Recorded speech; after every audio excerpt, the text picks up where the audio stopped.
आप लोगों की ब्लेसिंग है और पूरे इंडस्ट्री का हमारे ऊपर प्यार स्नेह है, जो कि हम लोग आज यहाँ पर सारे लोग इकट्ठा हुए हैं। क्या भैया? मुझे लगता है कोरोना के बाद अभी सारे लोग खुश हैं। लॉकडाउन बिल्कुल कम्प्लीटली खत्म हो चुका है, तो हम सब बहुत खुश हैं। फिल्म के बारे में बताइए, जैसे कि हम पोस्टर पीछे पीछे देख पा रहे हैं, दीवाना दिल मानेगा। आप दोनों के शब्दों में जानना चाहूँगी फिल्म के बारे में। मैम, उससे पहले मैं आपका नाम जानना चाहूँगा ताकि Pooja ma'am, thank you so much. Thank you so much ma'am, जो कि मतलब आपने एक क्वेश्चन जो पूछा कि इस फिल्म के बारे में बताइए। एक चीज़ मैं बोलना चाहूँगा कि सबको अपने बच्चे अच्छे लगते हैं, लेकिन मेरा ये बच्चा थोड़ा सा लेट डिलीवर हुआ है, लेकिन बहुत ही अच्छा हुआ है।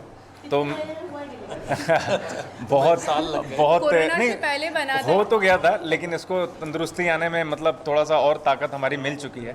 तो इस फिल्म में आई होप कि आपको बहुत ही मज़ा आने वाला है। इस फिल्म के बारे में थोड़ी सी सोनालिका जी बताएंगे, उसके बाद मैं आप लोगों को ब्रीफ करता हूँ। अच्छा, आप कुछ बताएं उससे पहले ये मैं जानना चाहता हूँ कि दीवाना दिल माने ना, शायद इसका नाम पहले कुछ और था। हाँ जी, कुछ और है। एग्जैक्टली। तो पहले उस पर चर्चा कर लेते हैं कि क्या हो गया है कि ये नाम चेंज हो गया। एक्चुअली मैं यहाँ पर एक आदमी की कमी मैं महसूस कर रहा हूँ अभी फ़िलहाल, मेरे डायरेक्टर साहब की। वो आपको बहुत ही अच्छा इसका रीज़न बताते हैं। मेरे प्रोड्यूसर साहब भी आ चुके हैं यहाँ पर, बट हाँ, कहीं ना कहीं आप इस अभी जो भी फिल्म अभी मतलब कुछ गाने चलेंगे और कुछ चलेंगे, तो उसमें कुछ रजिस्ट्रेशन और नामांकन में कुछ दिक्कत आ रही थी उस नाम को लेकर के। हालांकि उस नाम को रखा गया है राइट साइड में, जो कि हमारे करुआ बाबा, जो कि उन्हीं के आशीर्वाद से ये फिल्म कंप्लीट हुई है। तो दीवाना दिल माने ना का एक बेसिकली स्टोरी ये है कि बिगनिंग से लेकर एंड तक, जो कि मैं पूरी कहानी तो नहीं बता सकता, लेकिन उसमें थ्रू आउट में उसमें आपको ये दीवाना दिल माने ना कहीं उस लड़की और वो लड़का एक दूसरे के लिए बहुत ही कंजर्वेटिव होते हैं, बहुत ही पॉजिटिव होते हैं, लेकिन दिखा नहीं पाते अंततः। जैसे हर फिल्मों में अंत होता है, इसमें थोड़ा सा डिफरेंट आपको मिलेगा। तो ये सारी पार्ट्स को लेकर के इन्होंने दीवाना दिल माने ना इस नाम को रखा था। नाम पहले कुछ और था, राइट? हाँ, इन्होंने खुद ही बताया। फिल्म के बारे में बताइए। यहाँ से अगर स्टार्ट करूँ इनके शब्दों से, तो फिल्म जो है जब हमारी बनी थी मार्च 2020 में कंप्लीट हुई थी। इमीडिएटली फिर कोरोना की वजह से लॉकडाउन लग गया था। फिर ये जो दहशत ख़त्म हुआ और अभी सब कुछ अच्छा चल रहा है। 100% ऑक्यूपेंसी चल रही थिएटर में और फिल्म अच्छी चल रही है हर जगह। तो अब खुशी है इस बात की कि एटलीस्ट इतने अच्छे मौके पर अब हमारे फिल्म जो है वो डिलीवर हो रही है मार्केट में। और जैसे कि आपने कहा कि नाम चेंज था पहले, तो करवा बाबा के आशीर्वाद से ये फिल्म बनी है और इसलिए उनका नाम यहाँ पर रखा गया है। फिल्म में उनका भी उतना ही रोल है और दीवाना दिल माने ना एक प्रेम कहानी भी साथ ही साथ साइमल्टेनियसली चल रही है। तो ऑब्वियसली बात है, जब आप फिल्म देखेंगे तब आपको लगेगा कि हाँ, ये टाइटल बिल्कुल सूट करता है। बिल्कुल। आप दोनों की केमिस्ट्री कैसी है फिल्म में, वो जानना चाहूँगी आप दोनों से। मैम, केमिस्ट्री बहुत ही अच्छी है, जेन्युइनली बहुत ही अच्छी है। मेरी बहुत पुरानी दोस्त हैं और हम उस फिल्म के थ्रू ही मिले थे। नहीं, BIPL में हम लोग एक्चुअली मिले थे। BIPL 2020 हम लोग ने किया था। फिर वहाँ से हम साथ में जर्नी बाय कार हमारी थी एंड हम फिल्म के सेट पे पहुँचे और ऑटोमेटिकली बॉन्डिंग अच्छी रही। और इत्तेफाक है कि इस फिल्म के बाद अभी तक हमने साथ में कोई काम नहीं किया है, तो मैं बहुत ही ईगरली वेट कर रही हूँ कि आप लोगों का क्या रिस्पॉन्स आएगा after watching trailer of this film. Cross finger, I hope कि सब ठीक हो, अच्छा हो। बाकी मैं एक चीज़ ज़रूर बोलना चाहूँगा कि मेरे को कैमरे के सामने हो या कैमरे के पीछे हो, मेरे को जेन्युइन बड़ा एक अप्रिसिएटिंग लगता है कि मैं अपने काम को बड़ी शिद्दत से किया हूँ इस दीवाना दिल माने में ना। लेकिन उसके साथ साथ मेरे जो उसमें को एक्ट्रेस हो गई, जो मेरे साथ भैया बैठे हुए हैं, तो रतन भैया भी बताएंगे आप लोगों को कि मतलब हम लोगों ने जब उस काम को किया था तो बहुत ही एक्चुअली हमने 30 डेज़ दिए थे शूटिंग में। 30 दिन अप्रॉक्सीमेट लगते हैं। इन दिनों में 15 दिन में, 10 दिन में, 12 दिन में फिल्में बन जाती है। लेकिन बालकिशन जी ने इसमें बहुत ही एक एक चीज़, एक एक फ्रेम को मतलब बहुत अच्छे तरीके से एग्जैक्टली। एंड देन अभी हम लोग कुछ गाने वाने देखेंगे तो उसके बाद आप लोगों का शायद मेरा इतना बोलना लगेगा कि नहीं यार, लड़कों ने काम किया है, लोगों ने लड़कियों ने भी काम किया मतलब लड़कों लड़कियों दोनों लोगों ने काम किया है। मेरा भी देखिए। हाँ हाँ जी, हाँ जी। अरे वाह, आपने देख लिया थोड़ा बहुत। बालकिशन भैया, आज पहले इस फिल्म का नाम कुछ और था, अब कुछ और है, क्या कुछ कारण है, नाम क्यों चेंज हुए?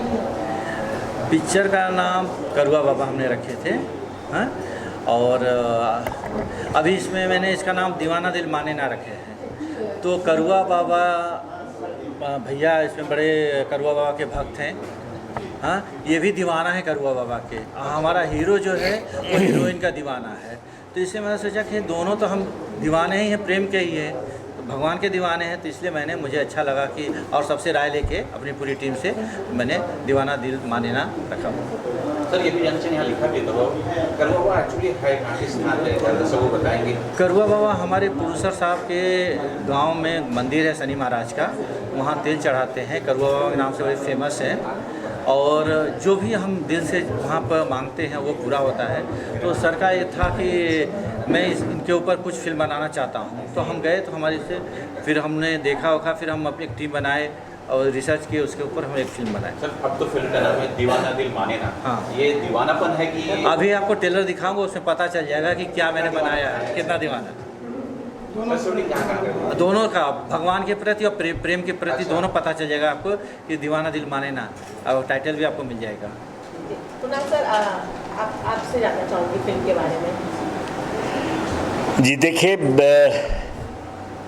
फिल्म एक पूरी तरह पारिवारिक फिल्म है और जैसा कि आप जानती हैं कि हिंदुस्तान क्या दुनिया का हर आदमी कहीं ना कहीं भगवान, ईश्वर, गॉड, अल्लाह उसमें यकीन रखता है और चूँकि वो इंसान है उसे एक सामाजिक जीवन भी जीना पड़ता है। तो ये कहानी कुछ वैसी ही है। ये आस्था और विश्वास के साथ साथ एक युवा पीढ़ी, नौजवान पीढ़ी और जो बुज़ुर्ग हैं उनके बीच में आइडियोलॉजी को लेके विचार में मतभेद है।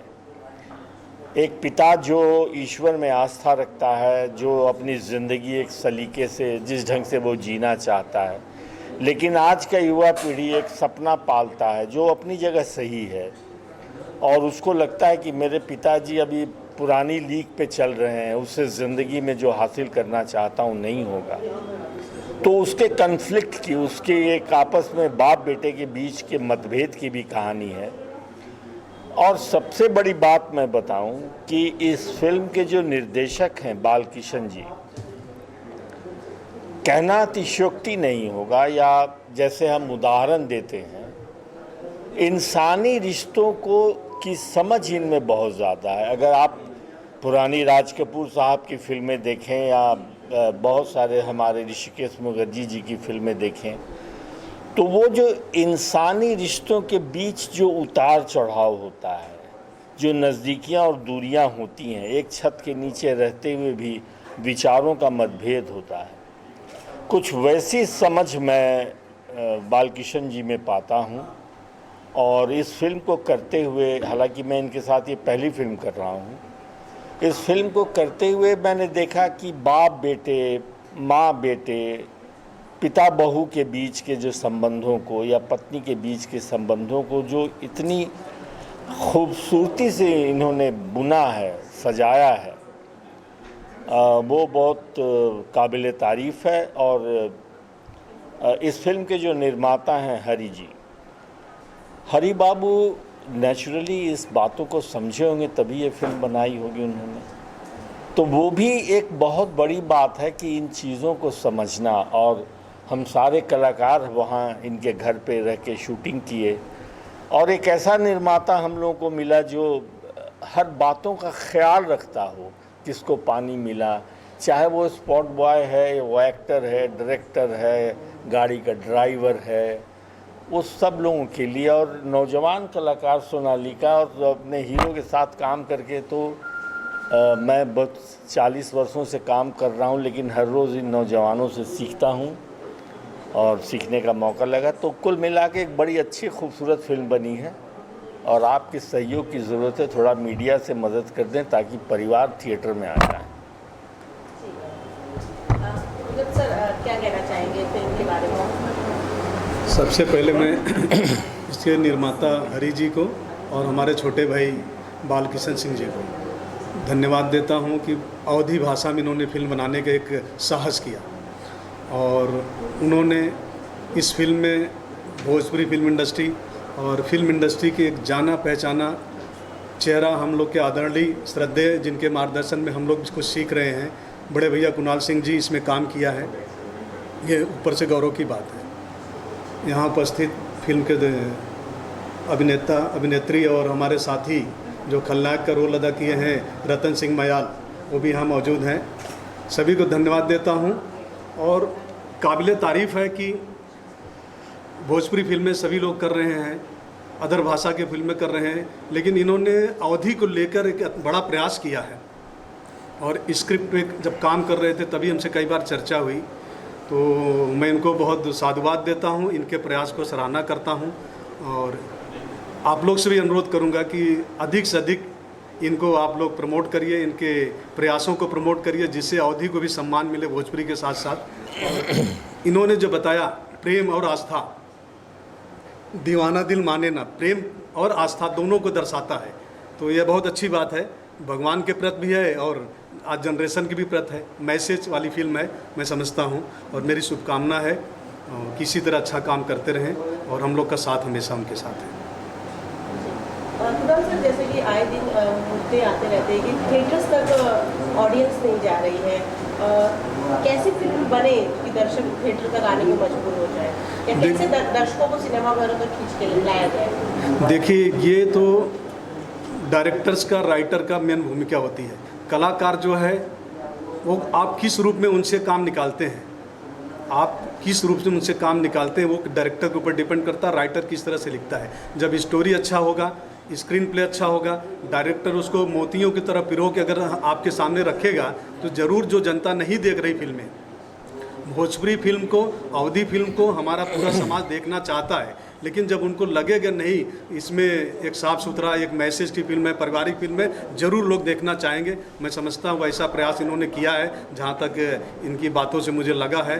तो भैया मैं समझ रहा हूँ कि एक अच्छा प्रयास है, सफल होना चाहिए, ये मेरी शुभकामना है। मैं जानना चाहूँगा सर, आपसे ही पूछ रहा हूँ, जो पूजा पूछ रही मैं भी वही जानना चाह रहा हूँ। बेसिकली मतलब ये है, पिक्चर लगती है, दर्शकों को पता ही नहीं होता है पिक्चर लगी है, ये पता ही नहीं चलता है कि पिक्चर लगी है। यहाँ ही थिएटर में लगी होती है, बगल से लोग जा रहे हैं, उनको पता ही नहीं चल रही पिक्चर लगी, तो देखेंगे कैसे? तो क्या कारण है, क्या किस कारण से लोग को पता ही चल रहा है? इसी बात का तो दुख है। मैं 16 वर्षों तक नायक रहा, आज ये 42वां वर्ष है अभिनय करते हुए। हम लोग के ज़माने में तो ये इलेक्ट्रॉनिक मीडिया और यूट्यूब में नहीं था, और पत्रकारों के कलम की स्याही सूख जाती थी किसी भोजपुरी फिल्म के बारे में या फिल्म के कलाकार के बारे में लिखने में। लेकिन जो कंटेंट होता था, जो पब्लिसिटी का तरीका था, हमारा जो दर्शक है, ये व्यवसाय भी है, कला के साथ साथ ये व्यवसाय भी है। तो आपको सबसे पहले ये जानना चाहिए कि आप अपने प्रोडक्ट को किस ग्राहक बेचेंगे, किसके पास। अगर आप बिस्किट भी बनाते हैं, आप लॉलीपॉप बनाते हैं, तो आपको मालूम होता है ना कि आपका ख़रीदार कौन है, उस तक हम कैसे पहुंचेंगे। नतीजा है कि उस ज़माने में जो पब्लिसिटी का माध्यम था वो अखबारों से या जीप में पब्लिसिटी करते थे, गांव-गांव में पब्लिसिटी होती थी और घर की महिलाएं आती थी। जैसा कि हमारे विनोद बाबू ने कहा कि अच्छी पटकथा लिखिए और ये लिखिए। मुझे लगता है, मेरा अपना व्यक्तिगत विचार है कि आज के दौर में आप कितनी भी अच्छी पटकथा लिख दें, दर्शक नहीं आएंगे। और किसी भी क्षेत्रीय भाषा की फिल्म की सफलता में सबसे बड़ा योगदान महिलाओं का, महिला दर्शकों का होता है। अगर महिला, हमारे घर की महिलाएं नहीं आएंगी तो कभी भी किसी क्षेत्रीय भाषा की फिल्म सफल नहीं हो सकती है। और इसमें सबसे बड़ा रोड़ा जो आज हम लोग की पिक्चरें लगती थी तो 50 हफ्ते और 75 हफ्ते चलती थी। 15 हफ्ते अगर किसी थिएटर में पिक्चर चलती थी तो हम लोग उदास हो जाते थे कि हमारी फिल्म फ्लॉप हो गई। लेकिन ये जो प्राइवेट म्यूज़िक एल्बम बना है, कोई भी गीत बिना सेंसर का कोई भी गा रहा है, कुछ भी गा रहा है, और यूट्यूब में चला रहे हैं तो लोगों तक आसानी से पहुंच जा रहा है। उससे लोगों की एक धारणा बनी है कि इस फिल्मों में, इस तरह की फिल्मों में, और वही कलाकार जो एल्बम में गा रहे हैं वही फिल्मों में दिखाई देते हैं। तो हमारे लिए दोहरी मार पड़ रही है। उनके नज़र में हमारी छवि ये हो गई है कि हम अश्लील गीत वाले हैं, हम अश्लील संवाद वाले हैं, हमें अश्लीलता ही दिखाना आता है और कुछ आता ही नहीं है। तो ये कहीं ना कहीं जो म्यूज़िक एल्बम इंडस्ट्री है, ये हमारे फिल्म इंडस्ट्री को बहुत बड़ा नुकसान कर रहा है। एक तो मैं आपके माध्यम से सरकार को भी और हमारे तमाम जो दर्शक हैं उनसे भी कहता हूं, और आप पत्रकारों से भी विनम्र निवेदन करता हूं कि इस फ़र्क को बताया जाए, डिस्कशन करके, आर्टिकल बना के, कि भोजपुरी इंडस्ट्री और भोजपुरी एल्बम इंडस्ट्री में फ़र्क है, इसको एक नहीं समझा जाए। और नतीजा आज तो दुख की बात है, चेहरा शर्म से झुक जाता है कि जब हम देखते हैं कि हमारे जो नायक हैं फिल्मों में, उनके बारे में अश्लील बातें, उनके परिवार के बारे में अश्लील बातें, ऐसा दौर की तो कल्पना हमने नहीं की थी। आज हमें उस दौर से गुज़रना पड़ रहा है। तो मैं अपने साथी नौजवान कलाकारों को कहता हूँ कि लोगों के दिल में बसिए, लेकिन जब आप लोगों के बीच बसने लगेंगे आपका महत्व ख़त्म हो जाएगा। जब आप कैसे नहा रहे हैं और कैसे चल रहे हैं ये यूट्यूब में आप दिखाई देने लगेंगे तो दर्शक सिनेमा हॉल में नहीं जाएगा देखने आपको। तो ये सारी तकलीफ़ों से गुज़रना है और उसमें दर्शकों का बहुत बड़ा योगदान होना चाहिए। जो अश्लील गीत हो, फिल्म हो, चाहे कोई हो, उसका बहिष्कार करें। चूँकि हम चाँद पे चले जाएं, लेकिन हमारी जो पहचान है, हमारी जो रीति रिवाज, हमारी जो धरोहर है, संस्कृति है।